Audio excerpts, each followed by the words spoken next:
Good afternoon and welcome, everyone. My name is Kelly Vandenbosch. I am the president of the Dearborn Area Chamber of Commerce. Thank you. Thank you so much.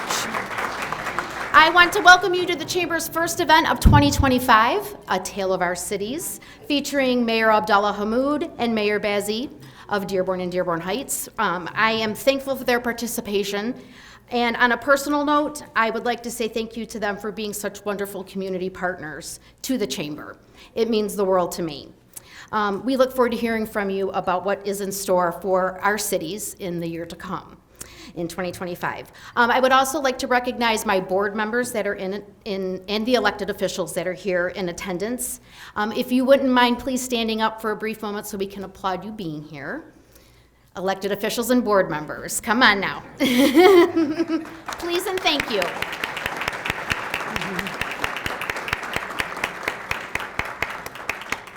That also means the world to me to have you here, so thank you so much. Also, I wanted to thank our sponsors for this event. We have some table sponsors. Mayor Bill Bazzi has a table. Thank you so much, Mayor. Michael Baker International. Yep. And Semca. A special thank you to our presenting sponsor, Comcast Business. Without their support, we would not be able to offer this type of programming. We are very grateful. Thank you so much.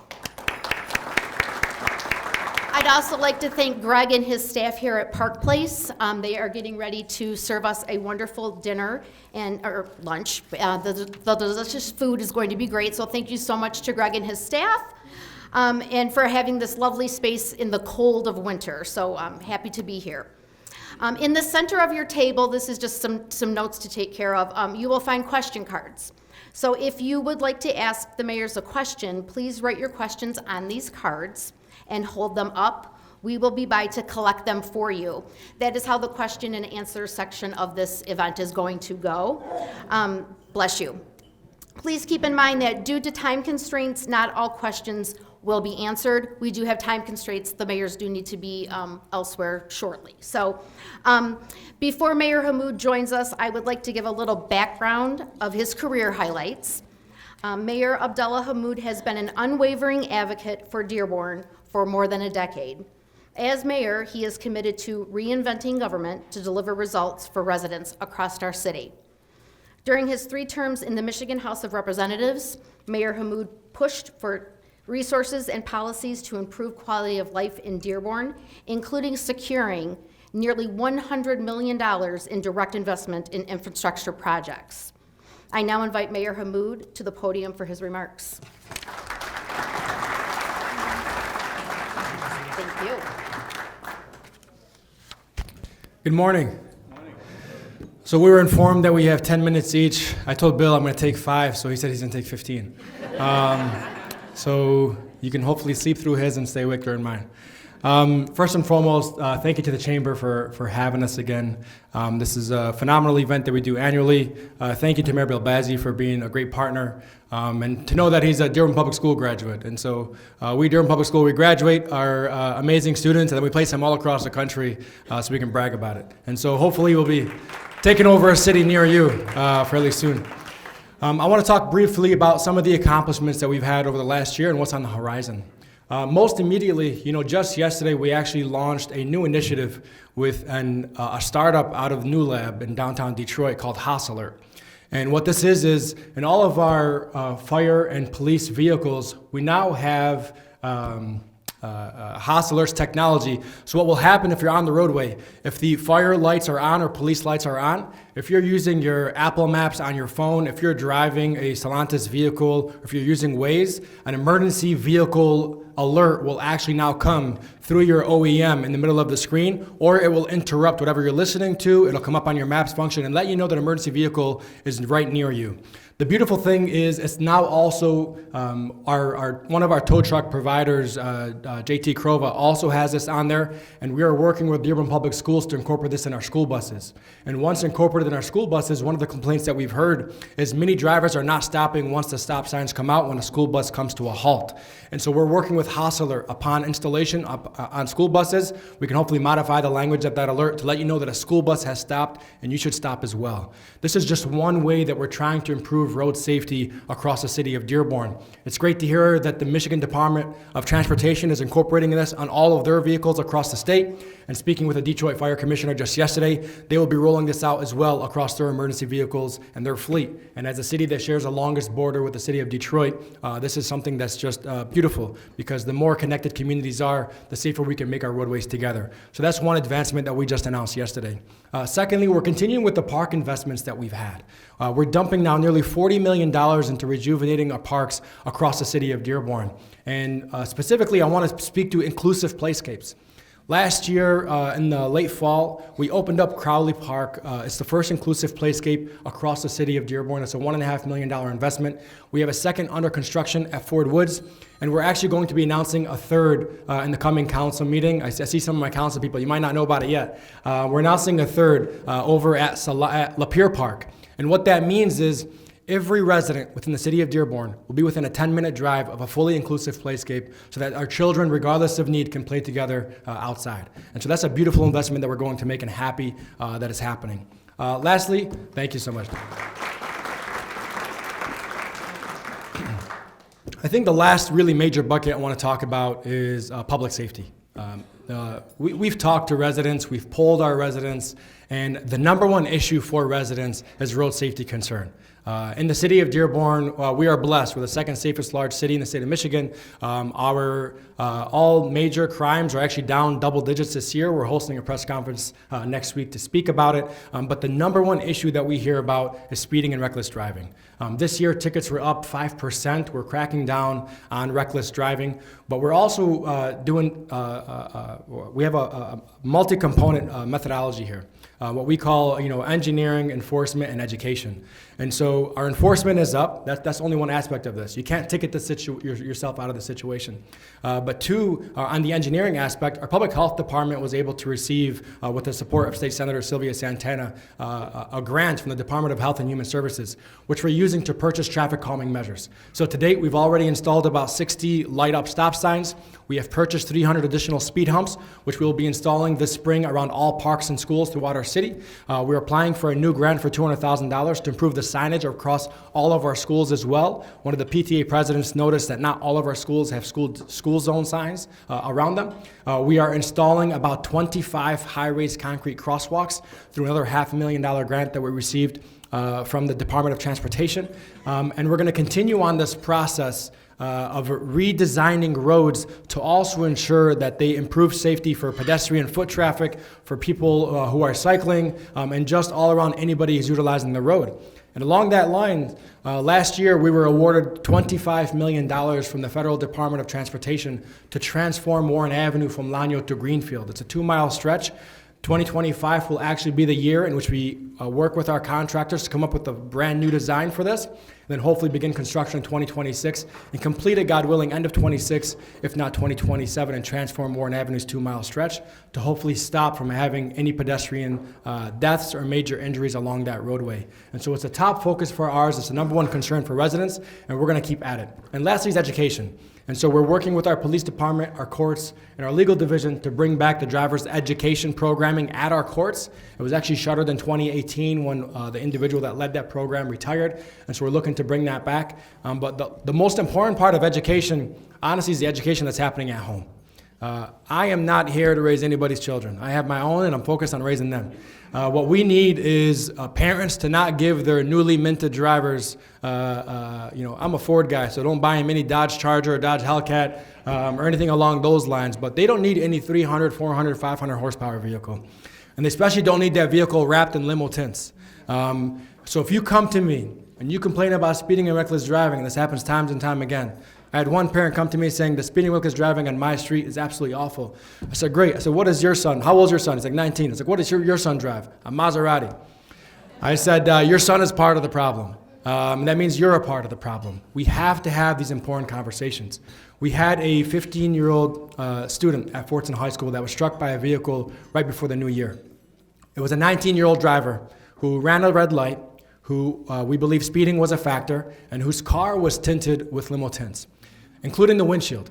Now, on average, a windshield will allow 75% of light to come through. And this specific car, only 16% of light was coming through the windshield, 4% of light was coming through the driver's side window, and 0% of light was coming in the rear windows. It really is an issue, which is why we've been cracking down on this practice.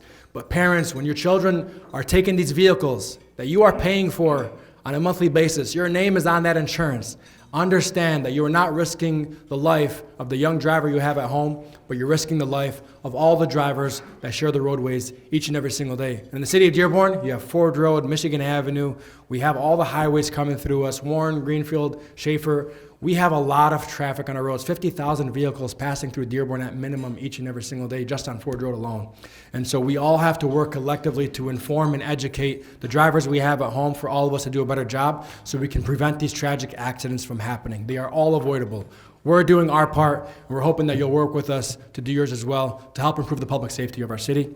And I will conclude there, turn it over to Bill Bazzi's thesis, and hopefully answer your questions upon completion. Thank you.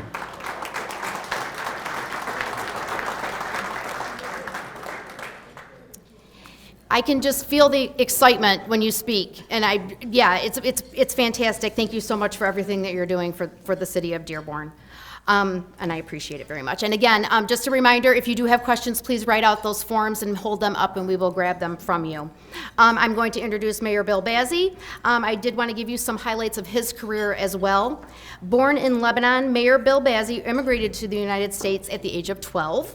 He served in the Marine Corps from 1984 to 1988 and the Marine Corps Reserves from 1999 to 2016. He's also deployed several times since 9/11. Thank you, sir. During his 21 years of service in the Marine Corps, he served in multiple leadership capacities, including military police and an intelligence chief. He has worked with ambassadors, diplomats, and world leaders to rebuild municipal infrastructures, provide humanitarian aid, train foreign militaries, counter terrorist activities, promote democratic governments across the globe while proudly serving the Constitution of the United States of America. Hoorah! I now invite Mayor Bill Bazzi to the podium for his remarks.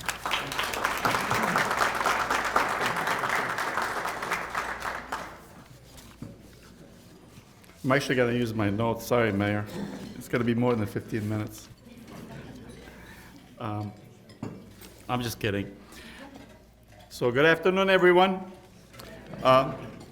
So basically, I know several years ago, there's a lot of things that, transitions that Dearborn Heights took. And one of the key ones is, IT service. I know in the past, Dearborn Heights used to rely on Dearborn for IT service. So I know with Dearborn Mayor Hammoud, when he took over, he had a bigger vision for IT, he wanted to do more, with the city of Dearborn. So we had to basically go kind of branch off, try to do something separate in Dearborn Heights. So we started our own IT department. Sorry, Mayor Hammoud. So yeah, stay away from that table, by the way. Can't hire anybody. So we have our IT director. He came in. He really transitioned the city. We had a server that was probably like 16 years old. I think a fifth grader could probably would have hacked into our Dearborn Heights system at that time.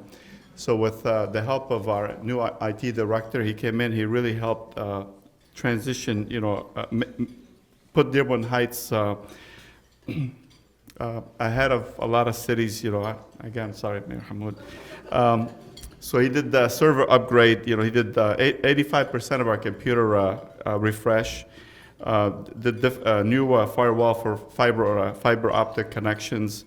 Also our Wi-Fi. We got new Wi-Fi that any residents could come in. They can actually use our Wi-Fi city buildings for free. We also we were lacking on that portion. We had the online service. People can actually apply for permits or pay for bills online. Our IT director actually brought that, so now residents can pay for their permits. They can actually also pay for their bills online as well. So talking about parks, that's also critical for us. We basically did Van Houten Park. We did the new playscape.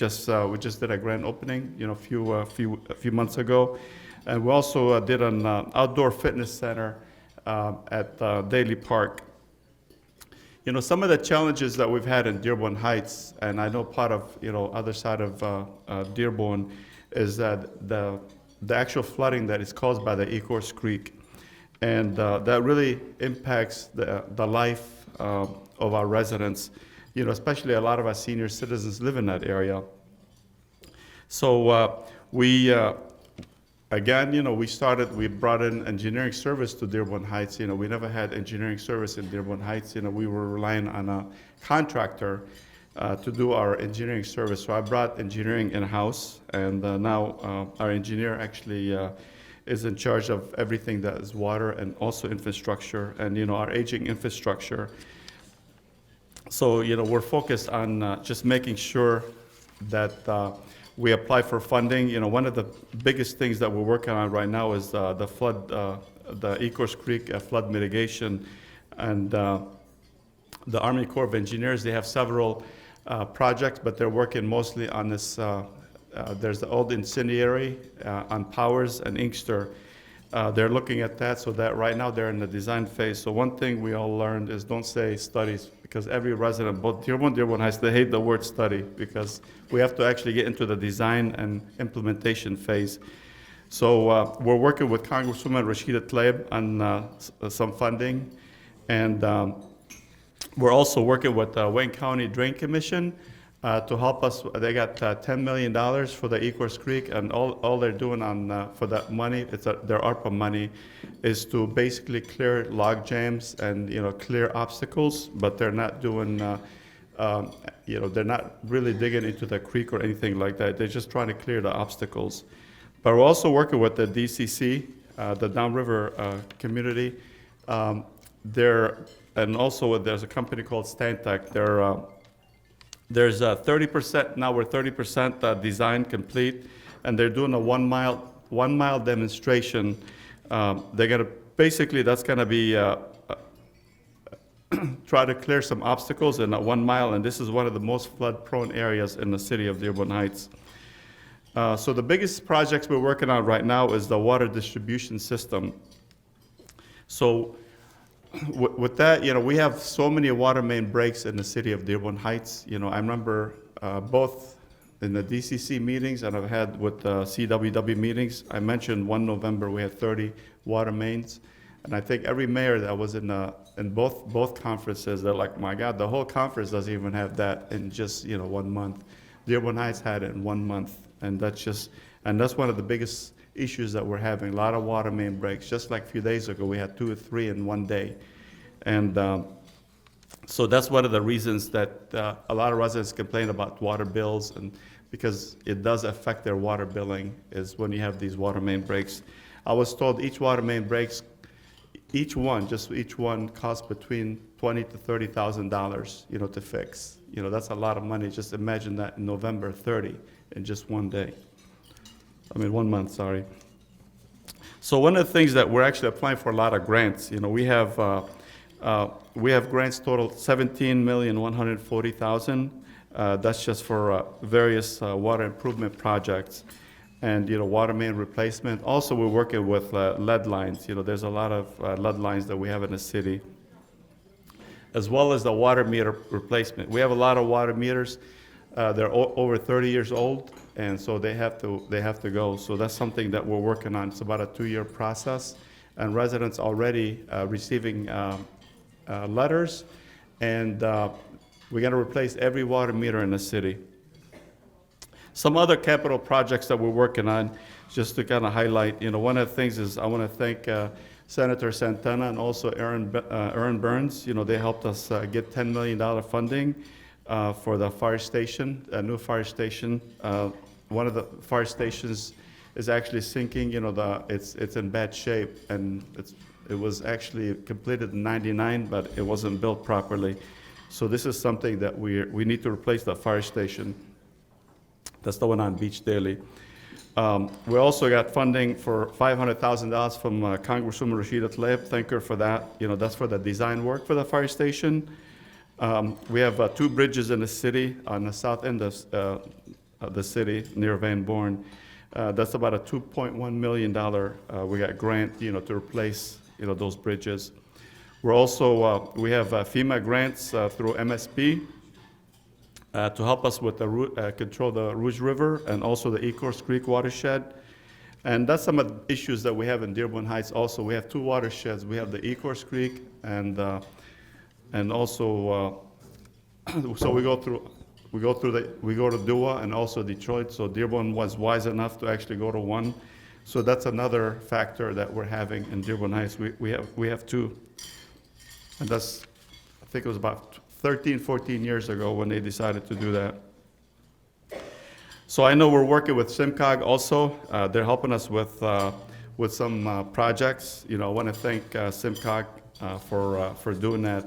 And one of the other things that I wanted to cover, we have the same issues in Dearborn Heights with safety, traffic, and I think Mayor Hammoud touched, really well on it. We're pretty much, Dearborn is, neighboring city. We work well with Dearborn. I know we partnered with them on several things. And I know there's a plan, talking to the chief, our previous chief, and also your Chief Shaheen. They're trying to partner on some projects actually to work, with the cities. They can get like a team. They can target like different areas, like 3, 4 cities. They partner together and they just target like key areas. I think that's a great idea. And also one of the other things that we're we had the Department of Justice, in our city. They were trying to. I know that we had, we had some concerns, but they came in, and they helped a lot with a police department. They came in. They basically audited our police department to make sure, we're up to speed on a lot of things. And they spent about 2 years with the city, so they brought a lot of programs and a lot of new policies.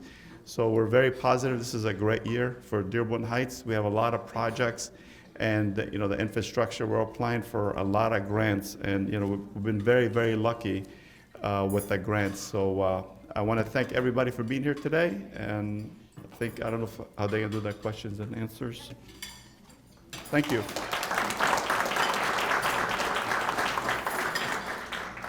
Thank you. So I'm going to invite you both back up.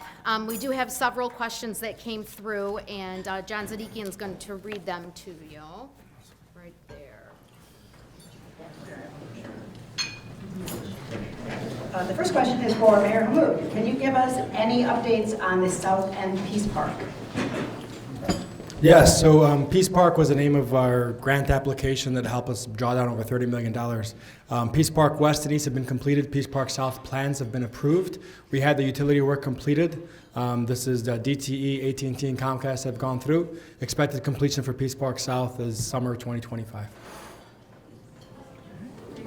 This question is for both mayors. Both cities share so many similarities. How do each of you work to retain and hire new and current employees, especially as cities and residents want excellent police, fire, and DPW services, as well as recreational opportunities?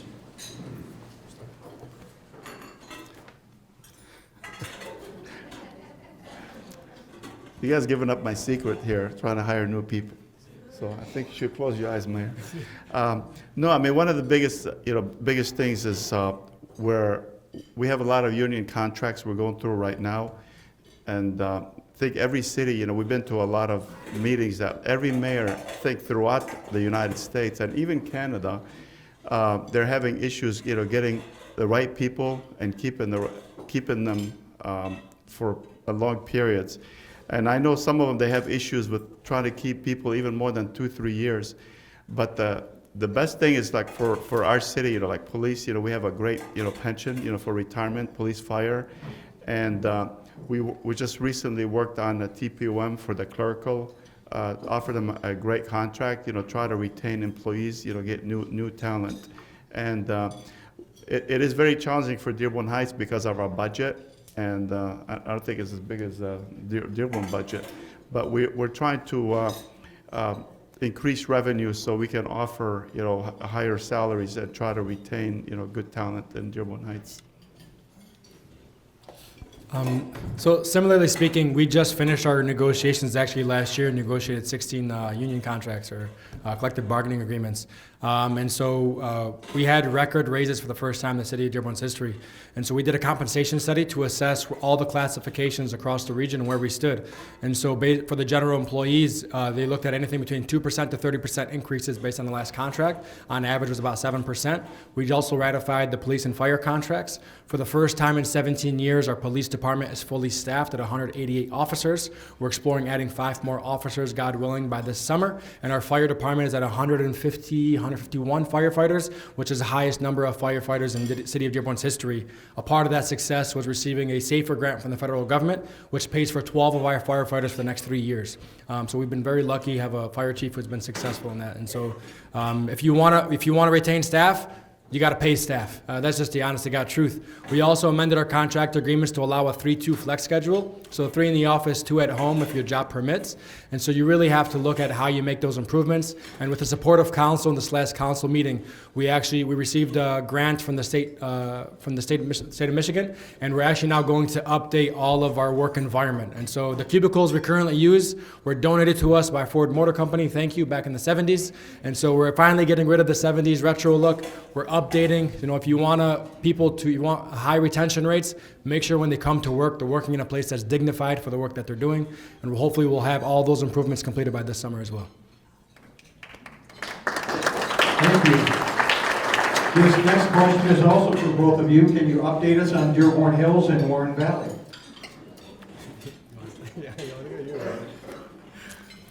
Well, I can tell you, Warren Valley's got to look a lot better than any golf course in Dearborn. Sorry. No, Warren Valley right now, we actually have a concessionaire. So Warren Valley is owned by the city. However, it's leased to the Issa brothers, and they're doing an amazing job with the banquet hall. They expanded it, and in the past, most of you probably been to Warren Valley. I think if you put 200 people on second floor, that's packed. And Mr. Issa actually is thinking about between 750 to 800 people comfortably upstairs right now. And so he's putting in also a great steakhouse downstairs, and also a great coffee shop. And golf course, we're 18 holes right now, and possibly this year we're gonna look at another 9 holes. But the other, we're thinking about putting also a driving range, and we're trying to get funding for the water mitigation, try to kind of put like a man-made lake for all the water to flow into this one area. And possibly the driving range will be on one side and just shoot the golf balls, floatable balls across the water. And but the fire station is going to be on the other side. Thank you. So Dearborn Hills, that golf course kind of bothered me. So Dearborn Hills Golf Course, as you know, when we first came in, we actually moved it to 9-hole to recover from the flooding events. We got $1 million grant, and what we did was go along the entire Rouge River stretch with a machine that cleared out about 52 log jams. Doing that, our course took some damage. We opened up the other 9 holes one season later, just this last year, so we are back at 18 holes. We also felt that the city of Dearborn should not be in the restaurant business. For some reason, we actually in-house the restaurant Dearborn Hills Golf Course. We have since outsourced that to a local vendor, went out for bid. And so there's a restaurant called Birdie's that will actually open up later this month, if not early February. They're great restaurateurs who operate across the city of Dearborn and other parts of Michigan. So you should look forward to that opening. They've made about $1 million investment into the building. And so it's a great private-public partnership. And so Dearborn Hills hopefully will be back at it this year. I mean, I don't golf. I can't tell you the difference between a green or a fairway or whatever that is. But what I can tell you is our golf course it's not like Mystic Creek Golf Course. Ever been there? That's at Camp Dearborn. It's our 27-hole gem. And it's not our Dearborn Country Club. But Dearborn Hills is your beginner. You want a quick round of golf, come by, check it out. But we're going to have beautiful amenities for you this year. We'll teach you golfing. There's your instructor right there. Thank you, Mayor. This next question is also for both of you. Are any changes planned for each city's early voting sites? Early voting sites? So probably a better question for our clerk, but from my conversations, our early voting sites will stay as they are. For the city of Dearborn, they are at our Ford Performing Arts Center. We typically open up the gymnasium, and you have all the early voting happening in one space. I know that it is a clerk's question. However, I know with being on the election commission, we've had success last year, with election, with early voting. So they do have a couple sites that they can do early voting. I don't have the locations here, but I know the City Hall was one. I believe Crestwood was another. This next question is for Mayor Hammoud. What is the plan for the Village Plaza building and parking structure? So Village Plaza, when we came in, we were fairly aggressive on actually fighting blight. And so we took them to the demolition board. We won that course. Then they challenged us in our local courts. We beat them there. Then they appealed to circuit court. We beat them there. Then they appealed to state court, where it currently resides. We have come to agreement with the developer. They are actually doing the asbestos abatement as we speak. The asbestos abatement should be completed by the spring, and the building should be brought down by the late spring, early summer, with the hopes of a development to follow. Very good, thank you, Mayor. This next question, sir, is also for you. You talked about it a little bit in your opening remarks, but can you detail a bit more of the improvements along Warren Avenue?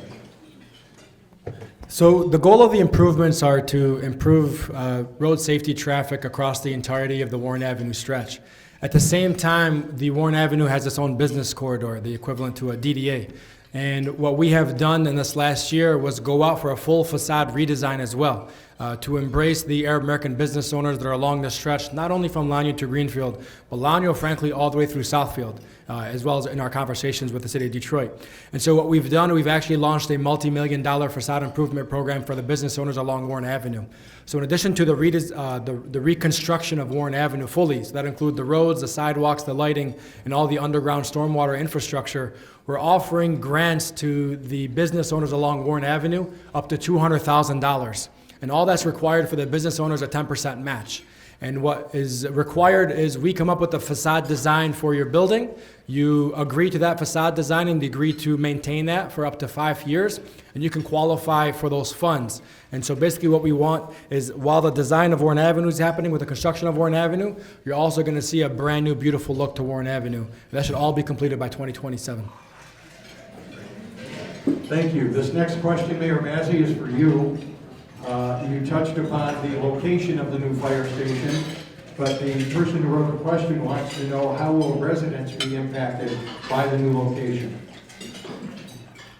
Okay, so, as I mentioned earlier, with the grant that we received from, federal grant from Rashida Tlaib, Congresswoman, we're doing a design work right now, so that's one of the things that we got to talk to the residents to see the impact that will be in, for the residents. So I'm sure they'll set up meetings with the residents just to see what the impact will be.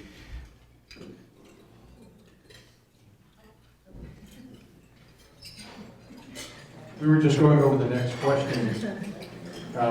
This is for Mayor Hammoud. What is the plan for improving cloudy water? Every city has. Dr. Glowa. That's Glowa. Is that your question? Oh. So we've called several times. The fire department, they said when they flush out the fire department, sometimes there's sand, but Yeah. we haven't used our fountains in years. If you filled up a coffee pot from the faucet, a lot of time it's very cloudy. Same thing with the toilet bowls. Yeah. You flush them, and I don't know if it has really anything to do with the fire hydrants, but we have the other building with variations next door, and I think they're having the same issue. It's cloudy water. Yeah. And it seems to happen most of the time. It's not just here and there. I am wise enough at this point to answer what I know and to not answer what I don't know. And so I'll take your information and follow up with you once I gather more evidence. Yep. Thank you. Thank you, mayors. Awesome. Thank you. I was waiting for the hard questions.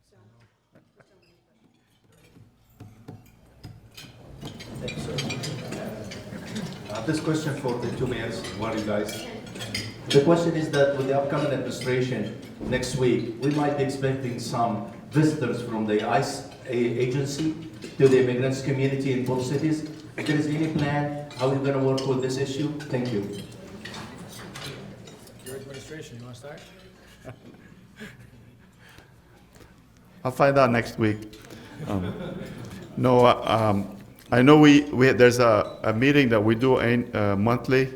It's called Bridges Meeting, and Bridges Meeting, it was started many years ago under different administrations, both Republican and Democrats.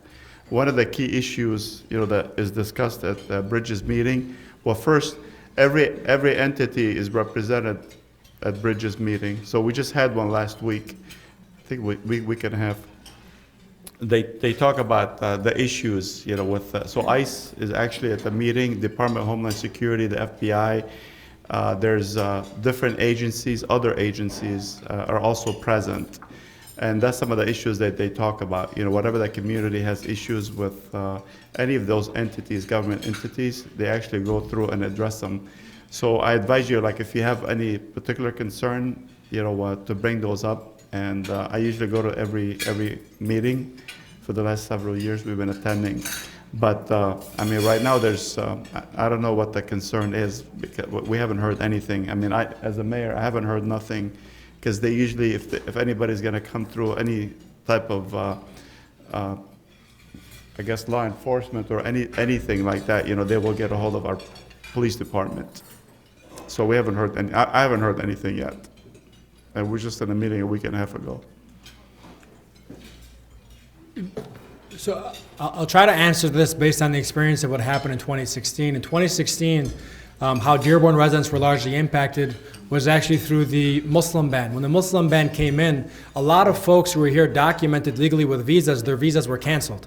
Many of them were actually trapped overseas in the country of Yemen. And if you're aware right now, there's no U.S. embassy in Yemen. They had to try to make it out to the nearest country in Djibouti, try to get a visa renewed. And so for us, our major concern is what happens if a ban like that is brought into effect, and how it will take the documented legal immigrants we have in the city of Dearborn and effectively reject and cancel the visas that they currently have. That is the biggest concern that we have, and something that we're watching, and we obviously won't know until you see some sort of executive action taken, and we'll have to work with appropriate legal teams, nonprofit organizations, to understand what those impacts will be on the residents of the city of Dearborn. Yeah. Mayor Hammoud, the final question is for you. Can you update us on the former Hyatt Regency Edward Hotel complex? Hoping to get away without answering this one. Just for you, sir. Yeah, so, where's Sue? So the media is in here, so I won't give too much away. The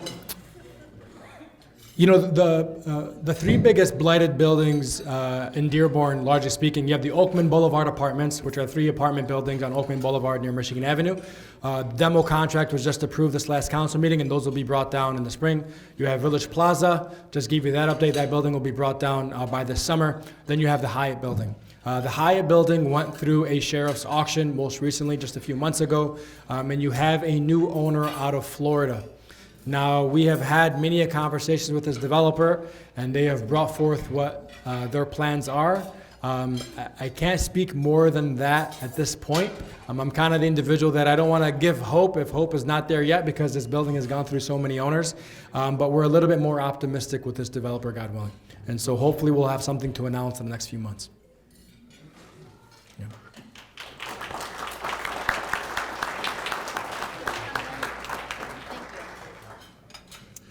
Well, that was wonderful. That was we've learned so much, lots of things to look forward to in both cities. I did want to, in closing, I wanted to welcome my chairman of the board, Maureen Winfrey, and my vice chairman of the board, Mo Mackey, to the podium for some closing remarks and for things coming up with the chamber. So. Hey, thanks. Hey, you're welcome. Hello, friends. Good afternoon. My name is Hammoud Mackey. I'm the vice chair of the Dearborn Chamber. I just want to take a moment to thank you all for being with us today and let you in on some events that we have going on. Coming up next, we have the Taste of the Canteen at Midtown on February 6th. At the Taste of Midtown, you can sample food from all the 12 restaurants that are there. Following that is the Business Awards Luncheon and Expo. Formerly the Chamber Choice is in May, on May 9th. Nominations are open on the Chamber website. for all 3 awards. And we're especially excited to announce the Taste of Dearborn returns on June 18th. I'm really excited for that. Brings a lot to the city. There are calendars on the tables. Please take one and plan to attend future events. Also, be sure to check out and follow the Chamber's new podcast. It's a pretty cool podcast. There are 2 episodes out now with many more to come. And the links are on our social media. Thank you. Thank you, Mo. We appreciate it. So we'd like to take an opportunity to thank both Mayor Bazzi and Mayor Hammoud for their dedication to our city and the time they spent with us here today. Let's also thank everyone that came out to enjoy this event. It's a great event, and I'm so happy to see everyone. And with that, it concludes our program. And I do believe that this is the earliest we've got done in the history of TAIL. Oh, we have dessert still, but I mean, with the whole agenda and everything, so this is great. Everyone have a great day, stay warm, and enjoy dessert.